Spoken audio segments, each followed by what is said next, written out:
اعوذ باللہ من الشیطان الرجیم بسم اللہ الرحمن الرحیم۔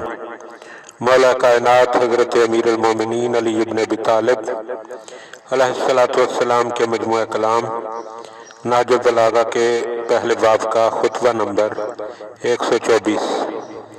جب مال کی تقسیم میں آپ کے برابری و مساوات کا اصول برتنے پر کچھ لوگ بگڑ اٹھے تو آپ نے ارشاد فرمایا، کیا تم مجھ پر یہ امر عائد کرنا چاہتے ہو کہ میں جن لوگوں کا حاکم ہوں ان پر ظلم و زیادتی کر کے کچھ لوگوں کی امداد حاصل کروں؟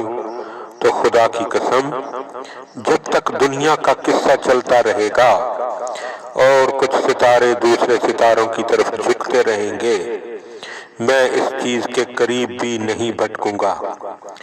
اگر یہ خود میرا مال ہوتا جب بھی میں اسے سب میں برابر تقسیم کرتا، کہ جائے کہ یہ مال اللہ کا مال ہے۔ دیکھو بغیر کسی حق کے داد و دہش کرنا بے اعتدالی اور فضول خرچی ہے، اور اپنے مرتکب کو دنیا میں بلند کر دیتی ہے لیکن آخرت میں پست کرتی ہے، اور لوگوں کے اندر عزت میں اضافہ کرتی ہے مگر اللہ کے نزدیک ذلیل کرتی ہے۔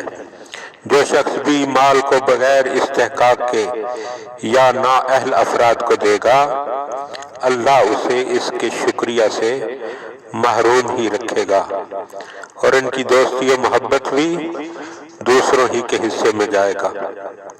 اور اگر کسی دن اس کے پیر پھسل جائیں یعنی فقر و تنگ دستی اسے گھیر لے اور ان کی امداد کا محتاج ہو جائے تو وہ اس کے لیے بہت ہی برے ساتھی اور کمینے دوست ثابت ہوں گے۔